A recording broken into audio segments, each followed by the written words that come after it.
aquilo que Deus quer ensinar para nós através da 7ª lição. Deus convoca todos à santificação para a travessia do Jordão. Há toda uma simbologia para nós hoje como igreja nesse acontecimento do Jordão.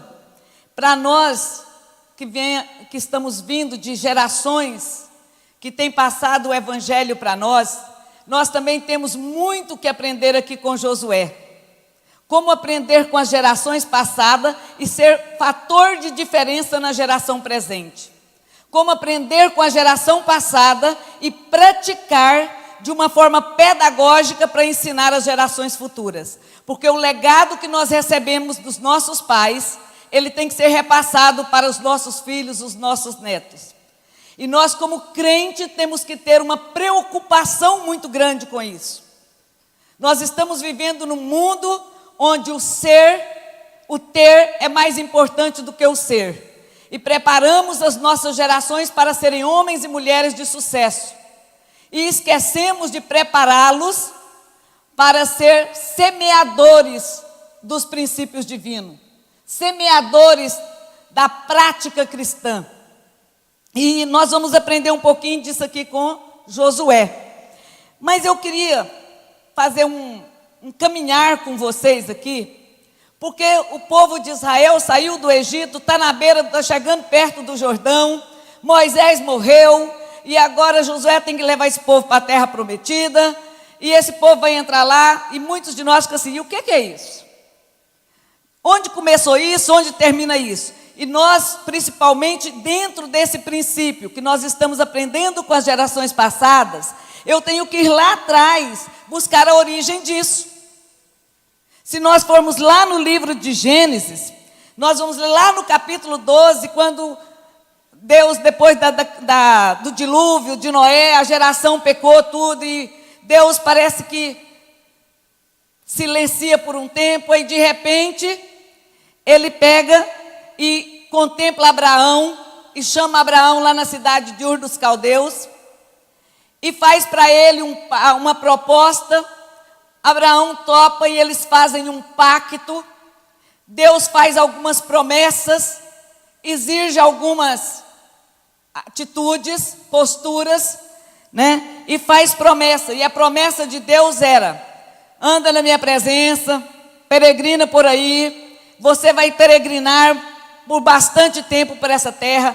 A sua geração, a geração dos seus filhos, não vai herdar, mas a tua geração vai herdar a terra, esta terra que você está pisando nela, quando ele estava lá em Harã.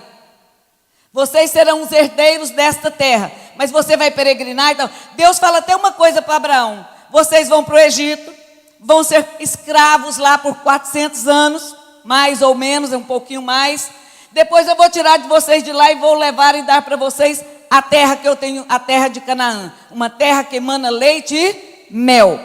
E nós vamos ver que Abraão topa, e um belo dia Deus aparece para Abraão e fala: Abraão, vamos selar o nosso pacto, eu quero um sinal para esse pacto.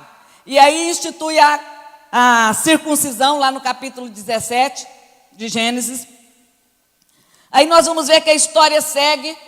Abraão morre, Isaac está adulto, Deus vem e faz o mesmo pacto, renova o pacto com Isaac e diz: olha, o pacto com o seu pai está de pé.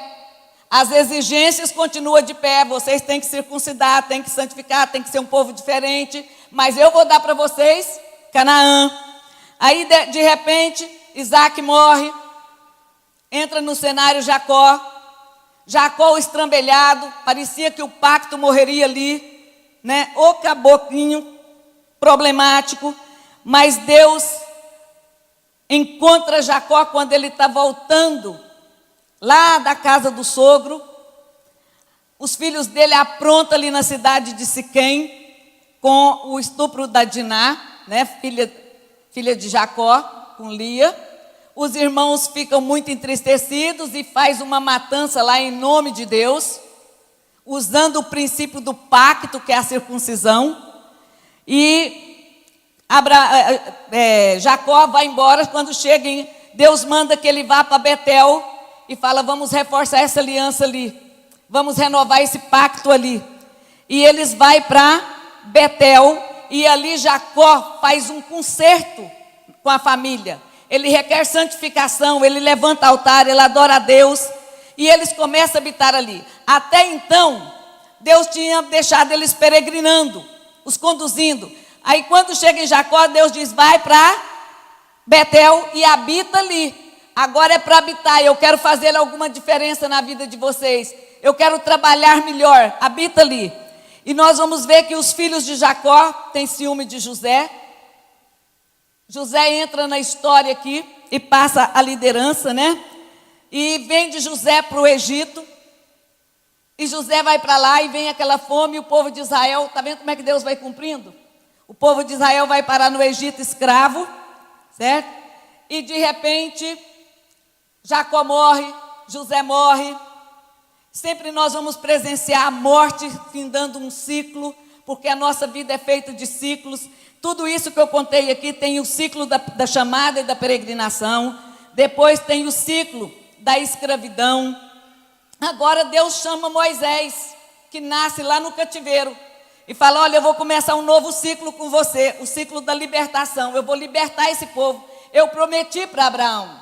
Se você ler lá no livro de Gênesis, que o povo do Senhor clamou, e Deus lembrou-se da promessa que havia feito com Abraão, de que os tiraria dali. E é então interessante que tanto Jacó como Isaac morreu tão convicto disso, que eles fizeram prometer. Jacó disse, leva meus ossos, não é para ficar no Egito não, porque nós não vamos ficar aqui toda a vida. Quando foi José disse, olha, Deus vai vir tirar vocês daqui. Quando ele tirar, leva meus ossos. O povo, além de ter que ir para o deserto, ainda foi carregando ossos, né? E essa escravidão durou 430 por aí anos. Mas aí Deus chama Moisés para liderar a libertação. E eu acho custei a entender isso. Você vê Deus chamando Moisés, Deus aparece lá na sarça, no Monte Horebe, fala com ele, chama ele para libertar o povo. Quando eles estão indo, a Bíblia diz que Deus irou-se com Moisés e queria matá-lo. E aí, gente, para aí, ele mandou o homem ir, agora vai matar o homem. Mas ele estava quebrando um princípio, o filho dele não estava circuncidado. E o pacto, o sinal daquele pacto, o que criava vínculo naquele pacto, era a circuncisão. Tanto que Zípora, a mulher dele, fala que ele é um homem sanguinário, e eles circuncidam o menino ali na hora, né? Muito bem. O que significa isso? Significava que para herdar Canaã, tinha que ser circuncidado. Tinha que estar no pacto de Abraão. Deus quando instituiu o pacto, ele instituiu a circuncisão. E agora todos que fossem, tanto que diz que os que saíram do Egito, todos estavam circuncidados, né? Aí nós vamos ver que esse período é um período de aprendizagem e de experiência durante a peregrinação.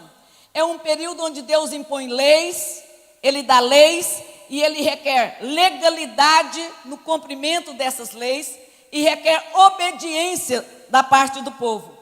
Deus escolhe como líder Moisés, e Deus tem duas coisas que mostram a presença dele ali no meio do povo. Nós vamos ter sempre algo que caracteriza a presença de Deus no meio do seu povo.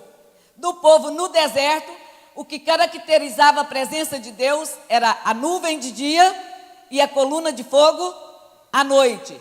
Sempre o povo de Israel saía de dentro das suas cabanas, eles poderiam contemplar algo que representava, Deus está conosco.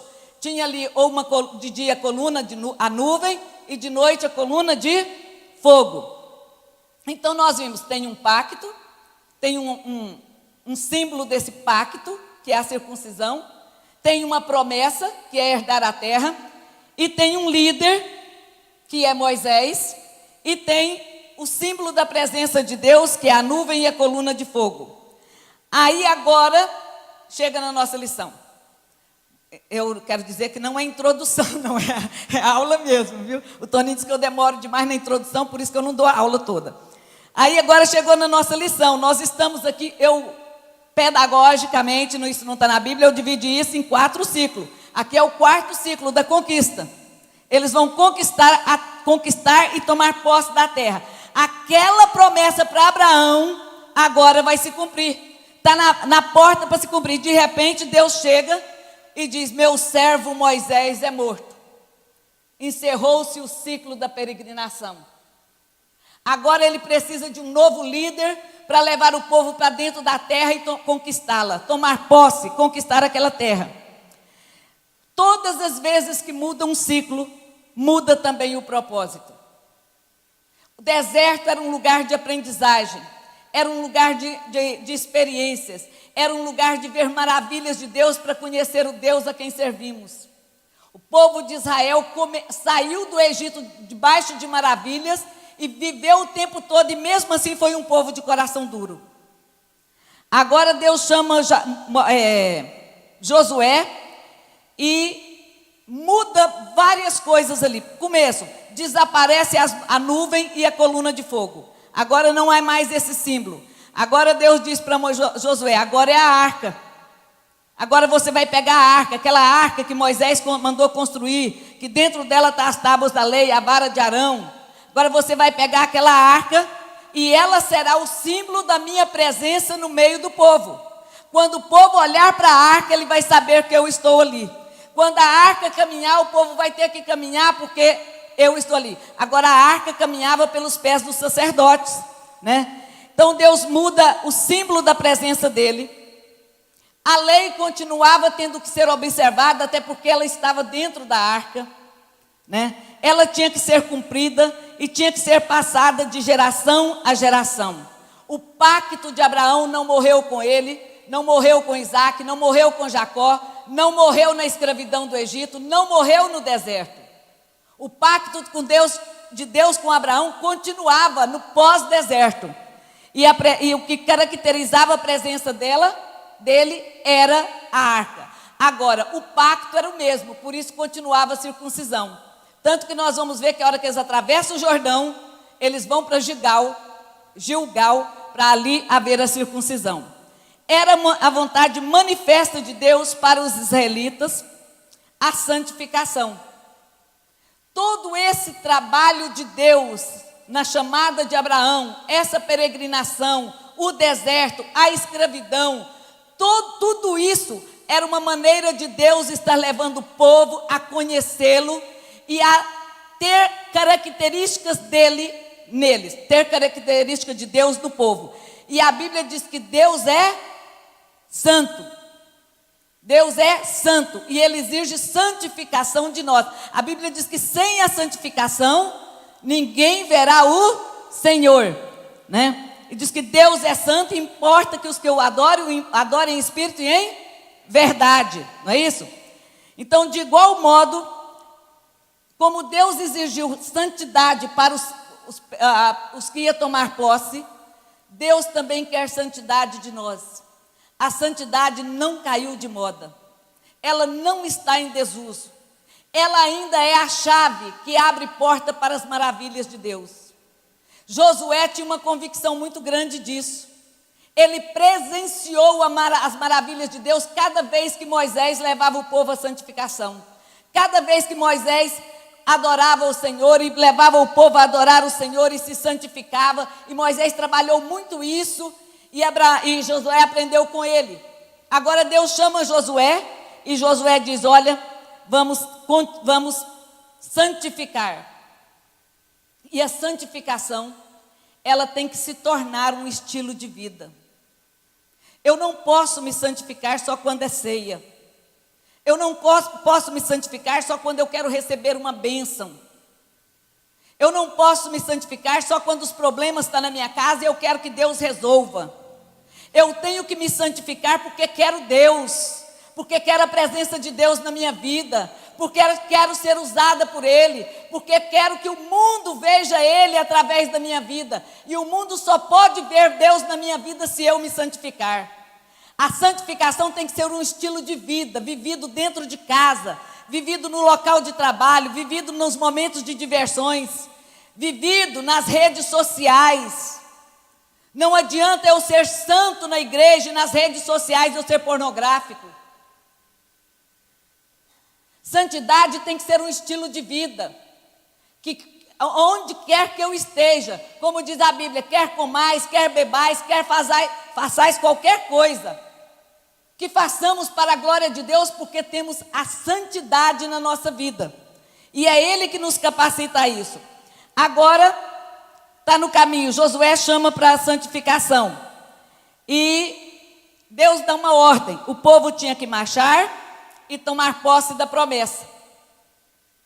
Peregrinar, os outros já tinham peregrinado. Enfrentado perigos, os outros já tinham. Agora teria perigo, teria que conquistar a terra. Mas era para marchar. Mas para marchar e conquistar a terra, era necessária a santificação. E ela é pré-requisito para as maravilhas de Deus hoje. O princípio divino para que Deus possa operar maravilhas no meio do seu povo é a santificação.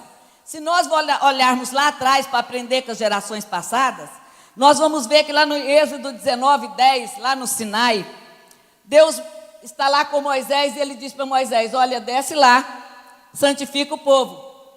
Lá no versículo 14. Aí a Bíblia diz que Moisés desce do monte e santifica o povo. Ali houve um aprendizado de como praticar, como vivenciar a santificação. A Bíblia diz que Moisés desce e que Moisés santifica o povo. Agora nós vamos ver Deus falando para Josué, para conquistar a terra, santifica o povo, vai conquistar a terra. Aí a Bíblia diz que que Josué manda o povo se santificar. Agora não é mais o líder que vai santificar o povo. Ele tem que estar apto para se auto-santificar, ou para buscar a sua própria santificação. Ela se torna pessoal. Eu sou responsável pela minha vida de santificação, de adoração, de separação com Deus. Eu não dou conta de obrigar o meu filho, por mais que eu o tenha instruído. Eu passei para ele tudo aquilo que eu aprendi dos meus pais, mas a escolha é dele, ele é livre para escolher, porque a partir de um momento a santificação ela é pessoal. Nós também fomos assim, até uma certa idade os nossos pais inculcaram em nós, ele nos obrigava, nós que somos lá do povo da Samambaia, a minha mãe, por exemplo, ela tinha 7 filhas, levantava de madrugada, com aquela escadinha de menina, tudo mulher, e punha todo mundo para ir para oração de madrugada. Hoje nós temos preguiça, medo, ou acha custoso acordar os filhos para vir para a escola dominical. Para vir para a escola dominical. Não estamos ensinando eles a buscar uma vida de santificação. Eu amo oração de madrugada, porque eu pequenininha ia para dormir nos bancos da igreja, claro. Não dormia, não orava não tinha nem tamanho para orar. Mas a minha mãe nos levava. Então hoje, eu não preciso que a minha mãe me leve. Eu venho sozinha. Ela lia a Bíblia para mim. Hoje, até porque o ano passado ela faleceu. Mas há muito tempo é eu que li a Bíblia para ela. Porque primeiro ela passou para mim esses valores. E nós precisamos disso. Então a santificação ela se torna uma coisa prática. Santidade é pessoal, é devocional, é rotineira. Os irmãos aqui mais antigos, né, devem lembrar disso. Primeiro a gente tinha a semana da ceia. Aí na semana da ceia a gente santificava. Aí era aquela semana inteira jejumando. Era aquela semana inteira, né, irmão Jabes? Tomando cuidado com o que via, com o que falava. Se ofendia alguém, corria e pedia perdão, né? Porque era semana da ceia. Aí nós tínhamos que santificar. Errado. Nós temos que nos santificar, buscar a santificação na semana da ceia e em todas as outras semanas também. Ela é rotineira, ela é todos os dias, certo? A santidade é um atributo natural de Deus. E quando nós nos santificamos, nós estamos procurando nos nivelar um pouquinho mais a Ele, chegar mais perto do que Ele é, para podermos entender melhor o que Ele nos fala, para poder estarmos mais acessíveis para ouvir a sua voz. Deus sempre utilizou grandes talentos. Graças a Deus por talentos. Pessoas que têm habilidade para cantar, para pregar, para ensinar, para fazer tantas coisas, para liderar. Deus sempre utilizou grandes talentos. mas ele não usa grandes talentos que está dentro de qualquer vaso. Ele só usa quando o vaso que comporta aquele talento é limpo. Ele só usa pessoas que buscam santidade. Josué foi muito enfático quando ele diz: santificai-vos, sacerdotes, levitas, homens, mulheres, crianças, todos, ninguém está isento de buscar uma vida de santificação. Desejar mais de Deus, nós devemos desejar mais Deus do que as bênçãos. Tem pessoas que fazem campanhas e mais campanhas de orar, jejuar, porque ele quer bênção. Busque Deus e você terá todas as bênçãos.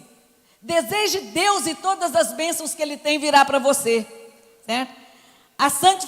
Josué era um homem de grandes qualificações e experiências. Segundo os grandes estudiosos, teólogos, Josué fazia parte do exército de Faraó. Era um homem com habilidades na guerra, tanto que vem a ser o braço direito de Moisés. E ele tinha muito conhecimento das estratégias de guerra para lá, no Egito. Aprendeu muitas na experiência dos 40 anos do deserto. Mas quando Deus chama ele para liderar, ele abre mão de todo esse seu conhecimento. Ele abre mão de tudo isso e se dispõe a estar debaixo da autoridade, do senhorio e da direção de Deus. Ele segue estritamente as estratégias divinas. Quando ele chega na beira do mar, ele diz para o povo: olha, Deus precisa que nós tenhamos cooperação, confiança e coragem. Nós vamos cooperar com Deus, fazendo o que Ele pede que nós façamos, porque se nós fizermos, Ele vai fazer milagre. Podemos confiar que Ele vai fazer maravilhas, né? E vamos ter coragem para fazer o que Ele pediu. Nem sempre é fácil. Nem sempre é fácil. Esses dias, final do ano passado, meu pai estava muito ruim e eu estava na igreja quando um irmão lá chegou e disse para minha irmã, nós orando, ele profetizou e disse: irmã, Deus vai recolher seu pai por esses dias e logo em seguida você vai receber uma proposta. Aceita, porque eu estou nesse negócio. E eu estou aqui crendo que isso aqui é a proposta. Né? Meu pai foi no dia 30 de novembro, está na glória com Deus, e eu estou aqui acreditando piamente que a proposta é essa, porque para mim isso aqui é só vindo de Deus mesmo, né? Então vamos lá. A santificação, Deus dá estratégia ao líder e o líder compartilha com o povo. Qual a estratégia que Deus deu para Josué? Primeiro ele diz: olha, os sacerdotes vão ter que levar a arca. Agora não tem mais coluna de fogo, não tem mais nuvem para dirigir. Você vai pegar o sacerdote, pôr eles para levantar a arca, e o pessoal vai sair nas portas, manda alguém andar pelo arraial, eles vão olhar, vai ver o sacerdote caminhando com a arca. Aí ele diz: o povo é para vocês dar um distanciamento de 2.000 côvados, ou mais ou menos 900 metros. Vai dar esse distanciamento, não aproxima demais da arca. A arca representa a presença de Deus. E você vai escolher também 12 homens, um de cada tribo. Vai mandar que eles peguem uma pedra do Jordão, e essa pedra vai ser levada para a terra prometida, lá para o lado de lá. Vocês vão levantar um memorial, para que quando os filhos de vocês... Você já parou para ver na Bíblia quantas vezes Deus mandou levantar memorial? Para quando os filhos de vocês? Isso significa que nós temos memória muito curta. Nós temos tendência a esquecer do que Deus manda nós fazermos. Temos tendência de nos envolvermos com as nossas atividades diárias e esquecer daquilo que Deus nos incumbiu. E às vezes precisamos de ser lembrados. Deus, consciente disso, falou: levanta o memorial, põe 12 pedras lá. Quando os filhos de vocês perguntarem o que é isso, vocês vão contar. Faz a Páscoa. Quando os filhos perguntar que festa é essa, vocês vão contar. Assim vocês estão passando para as gerações aquilo que eu fiz com vocês. Estará passando para as gerações qual é o Deus que vocês têm. Por que vocês estão nessa terra? Que papel, que propósito tenho para vocês aqui nesta terra? E aí a Bíblia diz que ele faz exatamente isso. Hoje, nós estamos aqui, a família Gonçalves de Melo, né? Eu sou bisneta do José Martins. Minha mãe era neta, meu avô era filho, né? O irmão Jabes é neto do vovô Martins, né? Eu não cheguei a conhecer o vovô Martim, até porque eu acho que ele nem chegou a vir para Goiás. Ele ficou em Minas, né? Mas os filhos vieram para Goiás. Eles eram todos presbiterianos. Pessoas humildes, pobres, simples, vieram para trabalhar na roça. Mas pessoas que tinham princípios de Deus no coração. Presbiterianos alicerçados na palavra. Que tinham valores de caráter muito fortes. E aí, um dia o tio Chico Martim, que é filho do vovô Martim, né? Não sei se está aqui o doutor Davi, é filho do tio Chico Martim. Não sei se tem algum filho dele aqui. Então, o tio Chico Martim chega lá na fazenda contando diferente. Foi falar do evangelho para o povo lá, falar das coisas de Deus. Diz que tinha um brilho diferente no rosto dele, tinha uma expressão diferente nele. E eles ficaram encantados com aquilo. E ele foi contar o que estava acontecendo aqui em Goiânia, Anápolis, em algumas cidades. Como que Deus estava levantando um povo cheio de poder, cheio de unção, que falava língua estranha, que era batizado com o Espírito Santo e que tinha o nome de Pentecoste.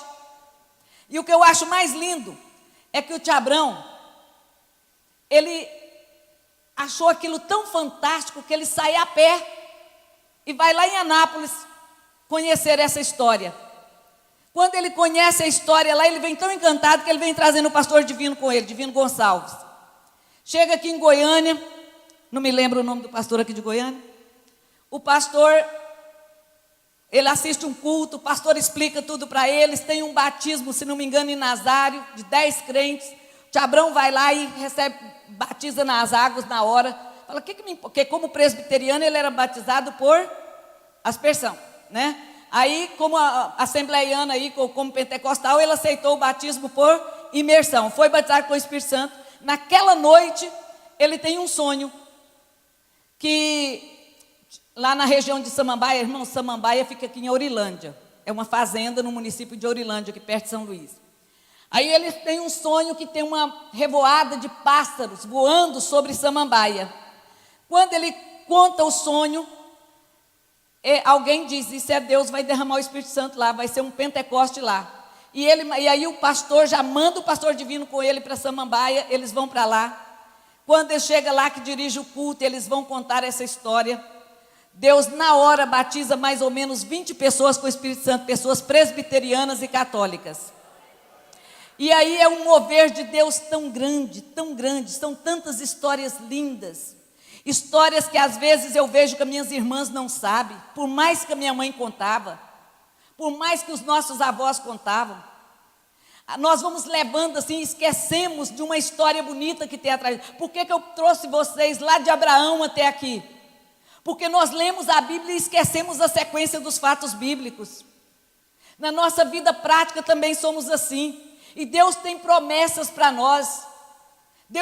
Eu me lembro que houve uma época que todas as minhas irmãs desviaram. Porque filho de crente tem uma mania de não gostar de igreja. Principalmente crente lá da Samambaia, que os pais eram muito duros, muito exigentes, muito rigorosos, né? Tem alguém aqui que falava, Deus me livra de... Falava um nomão xingando a igreja. Porque minha mãe obrigava a ir. Aí um dia Deus falou para minha mãe, filha, preocupa não, nenhum dos seus é para perdição. Ela morreu vendo todos eles na igreja. Deus tem cuidado de nós. É claro que estão precisando de santificação em muita coisa, melhorar em muita coisa, mas Deus se fez presente e está nos resgatando, porque é promessa. É promessa, e quando eu obedeço o pacto que eu faço com Deus, Ele cumpre promessa na nossa vida. Os sacerdotes, eles tinham que ser primeiros a tocar os pés nas águas. Depois é que o leito secaria. Outra coisa que eu quero mostrar, Deus não tem forma, Ele tem formas. Ele não precisa de modelos para ser copiado. Nós não precisamos de copiar modelo de ninguém. Josué andou 40 anos com Moisés. Ele viu a comunhão de Moisés com Deus. Aliás, foi quem mais viu, porque teve hora que Moisés subia no monte, ele subia junto. Foi quem mais presenciou a comunhão de Deus com Moisés, foi Josué. E, no entanto, quando Deus vira para ele, Moisés é morto, leva o povo para Canaã. Nós vamos ver que Josué não pega cajado. Cajado era a estratégia de Deus com Moisés. Era a forma de Deus para usar Moisés. Não era a forma de Deus para usar Josué. Para usar Josué, Deus diz, pôr os sacerdotes com os pés nas águas. Moisés abriu o mar vermelho, tocando com o cajado na água do mar. Levantando aquele cajado. Aqui, eram os pés do sacerdote que tinha que tocar na água. E precisava de coragem, o rio estava transbordando, era a época da enchente, da cheia, né? Estava transbordando, precisava dos pés tocar a água. E eles deveriam ir e ficar parados no meio do rio. A estratégia de Deus com Josué foi diferente da estratégia com Moisés.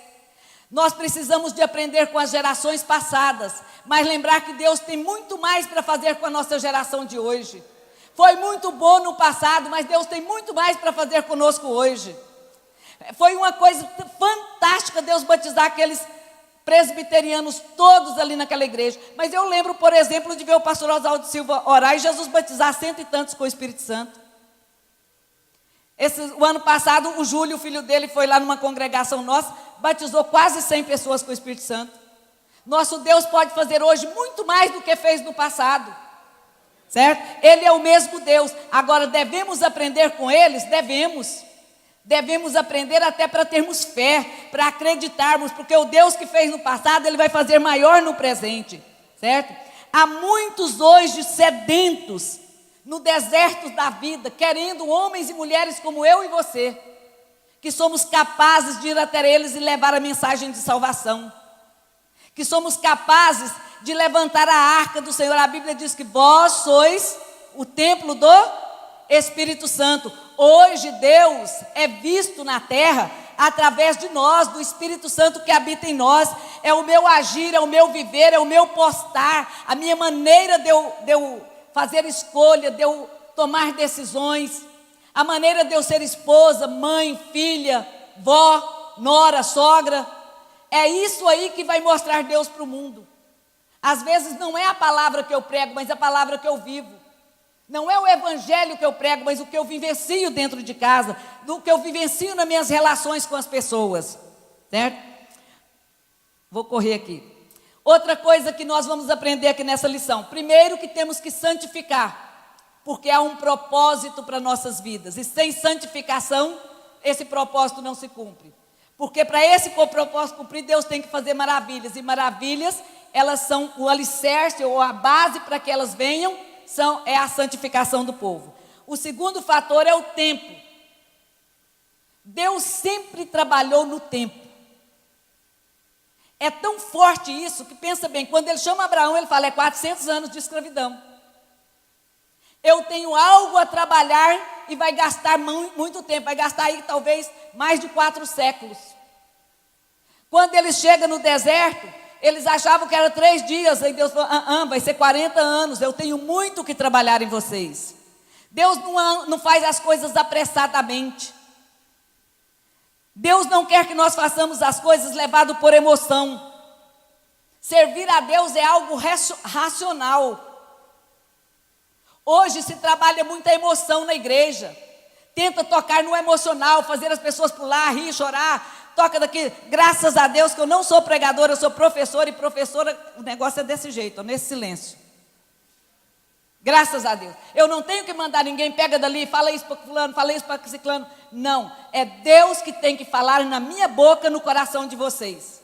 Não é emocional, é racional. A palavra tem que entrar aí, fazer você remoê-la e tomar atitudes a partir daí. Então, Deus mostra isso para Josué. Tem que ganhar tempo, ganha-se tempo antes de tomar decisões, para não perder paz após fazê-las. Eu tenho que tomar tempo, pensando, refletindo, analisando, orando, buscando a direção de Deus, lendo a Bíblia, para que eu possa, baseado nisso aí, tomar decisões. Porque se eu fizer isso, eu não vou perder tempo com arrependimentos depois da decisão tomada. Até porque nós temos um personagem da Bíblia que não olhou o fator tempo. Vocês conhecem o amiguinho Esaú? Lembra do Esaú? Pois é, ele tinha direito à primogenitura, mas ele estava com tanta fome que ele não olhou para a importância da coisa e nem para o fator tempo, esperar fazer uma comida para matar a fome dele. Ele queria matar ali, não olhou para a questão do tempo e fez uma escolha muito errada por não pensar, por não refletir. E a Bíblia diz que depois ele buscou arrependimento, buscou com lágrimas, com arrependimento, mas não houve. Como é que é o versículo lá? Quem lembrar, fala aí. Lá em Hebreus. Não achou lugar para arrependimento, mesmo que ele tenha buscado com lágrimas, né? Por isso que nós temos que ganhar tempo. Não avaliamos e nem planejamos o que fazer e como fazer. E, no entanto, Deus ensina como fazer, onde fazer, de que forma fazer. Se nós lêssemos mais a Bíblia, se nós procurássemos ouvir mais Deus, nós não erraríamos, porque Ele nos ensina. Depois, aí nós vamos ver que Josué põe isso em prática. Primeiro, ele manda os espias, 2 ou 3, lá em Jericó. 2, lá em Jericó. Manda eles lá em Jericó. Eles gastam mais ou menos uns 3, 4 dias por lá, porque quando a Raabe desce, fala, espera 3 dias, para depois vocês irem. Então demora mais ou menos isso aí. Ele fica parado com o pessoal lá, esperando os espias vir. Quando os espias chegam, ele não fala, então Jericó dá para tomar, vamos lá, o povo está com medo de nós, vamos lá. Não, ele leva o povo lá para perto do Jordão, fica ali mais 3 dias. Aí só depois é que ele passa as ordens. Sacerdotes, pega a arca. Povo, mantém distância. Agora vocês vão tocar o pé na água, a água vai abrir, aí vocês vão para o meio do rio. Para lá no meio do rio, que o povo vai passar. E a arca vai ficar parada ali enquanto o povo passa. Só quando eu voltar e pegar 12 e formar um altar lá, um memorial lá com 12 pedras, aí a arca pode ir embora. Foi assim que Moisés fez. Ele ouviu e obedeceu às instruções de Deus. Ele descansou nas orientações, nas estratégias de Deus. E por isso ele foi vencedor. As maravilhas de amanhã dependem do preparo de hoje. Acabou meu tempo? Depende do preparo de hoje. As preocupações quanto ao amanhã devem ser encaradas com clareza de que fomos chamados para um amanhã melhor, pois o Senhor está trabalhando em favor do seu povo. Tem um amanhã melhor para nós, gente. Tem um amanhã, o mundo está dizendo que está tudo um caos, mas está um caos para quem não tem Deus. O povo de Jericó, o povo daquelas regiões ali, que ouvia notícia de que Deus ia passar por ali, estava apavorado.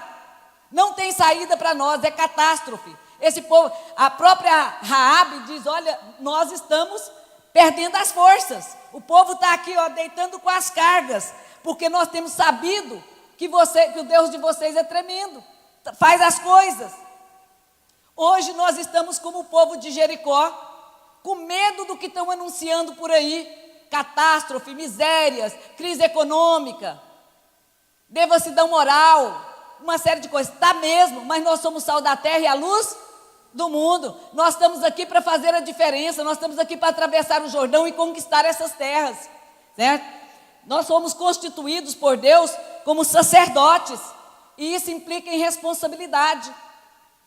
Se eu faço parte da nação santa, do sacerdócio eterno, eu tenho que carregar a arca, eu tenho que carregar a presença de Deus na minha vida. E Jesus é tão lindo, que quando Ele vai para o céu, Ele diz, eu não vou deixar vocês órfãos, mas eu vou enviar o Consolador e Ele ficará convosco. Aí depois diz, e vós sois o templo do Espírito Santo que habita em vós, e Ele vos ensinará todas as coisas, Ele vos guiará em todos os caminhos.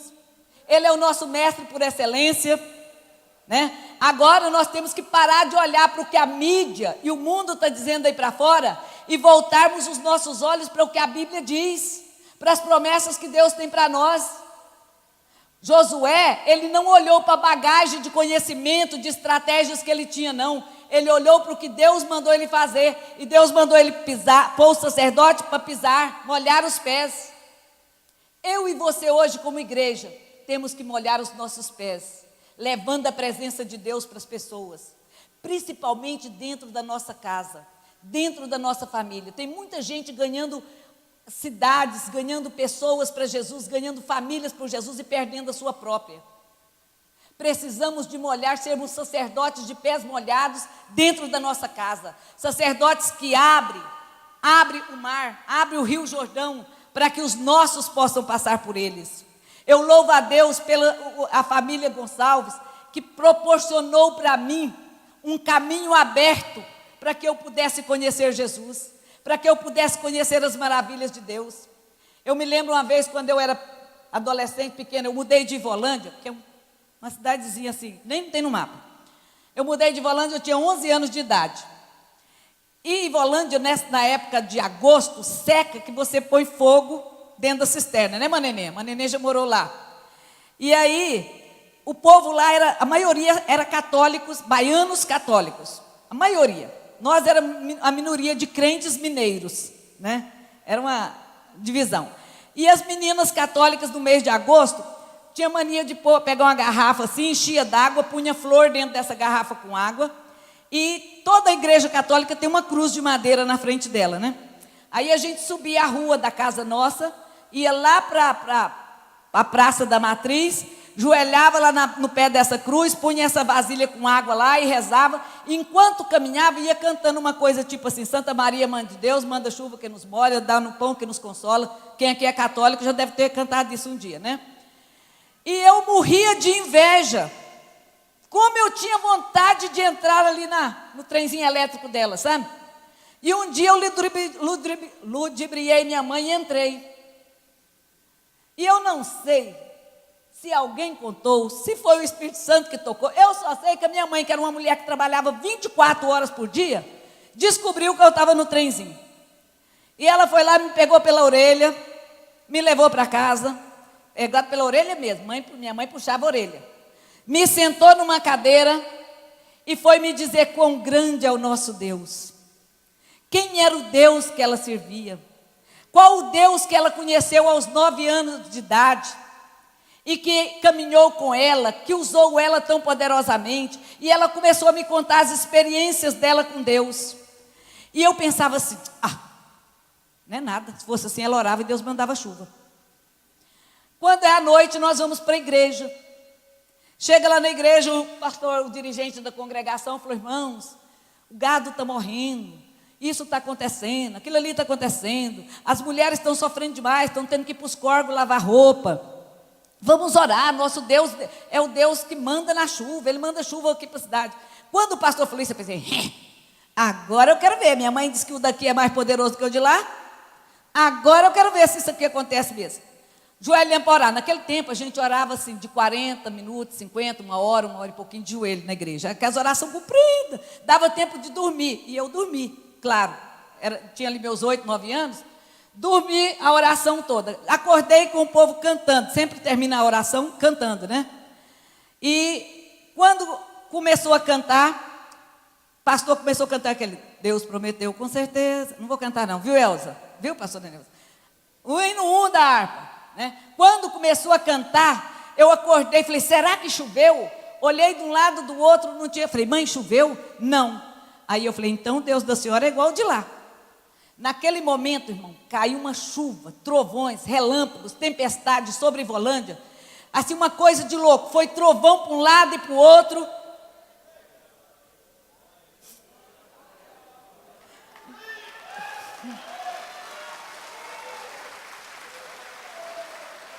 Naquele dia eu descobri que a minha mãe tinha um Deus que ouve oração e que a igreja dela tinha um Deus que responde o clamor do seu povo. Eu aprendi com a minha mãe que na hora que a coisa estiver muito ruim, pode orar que Ele responde, pode clamar que Ele responde, que Ele é presente, que Ele está conosco, e nós precisamos de passar isso para os nossos filhos. Esse tempo atrás meu filho envolveu num acidente de carro, onde o companheiro que estava com ele do lado morreu. Eu fiquei muito, assim, doente com o fato do colega ter morrido, filho de um amigo, de uma ex-aluna e amiga querida. E eu queria muito saber, falei, meu filho, o que vocês fizeram na hora que o carro veio para cima do de vocês? Ele falou, mãe, eu clamei o sangue de Jesus, mas o Lulu fez o sinal da cruz, tá? Aí eu falei, o mesmo Jesus que te ouviu, ouviria ele, era porque era o dia dele mesmo. Mas eu fiquei tão feliz de saber que o meu filho lembrou do sangue de Jesus, que na hora do apuro ele lembrou que a mãe dele, o pai dele, o vô dele, a avó tinha ensinado para ele que tem um Deus que socorre na hora da angústia, né? Então nós temos que hoje vivermos uma vida de tal forma que Deus possa realizar maravilhas no meio do nosso povo, que Deus possa realizar maravilhas amanhã. Foi para isso que Deus nos chamou, né? As maravilhas de Deus, a santificação, ela promove as maravilhas de Deus, e as maravilhas divinas são feitas primeiro em nós e por nós. Nós somos recipientes, nós somos receptores das maravilhas de Deus, mas eu tenho que buscar isto, eu tenho que me aproximar dele, eu tenho que me santificar para que ele faça isso na minha vida. Ele até nos põe o Espírito Santo para nos convencer, para nos cutucar, e eu tenho que ouvir a voz dele, para que eu possa ser recipiente ou receptor dessa coisa. Em segundo lugar, nós somos instrumentos, eu sou primeiro o receptor das bênçãos divinas, elas ocorrem na minha vida, depois eu me torno um canal para essas bênçãos alcançar outros. Deus vai usar alguém para que as bênçãos dele venham até mim, e depois ele vai me usar, ele quer me usar, para que as bênçãos dele irradiem de mim para os outros. Nós somos canal, e temos que ser canal que influencia o mundo, que irradia Deus para o mundo. Somos abençoados, não porque somos os bambambãs, somos abençoados, não porque Deus nos ama mais do que ama os outros. Precisa preocupar com isso não.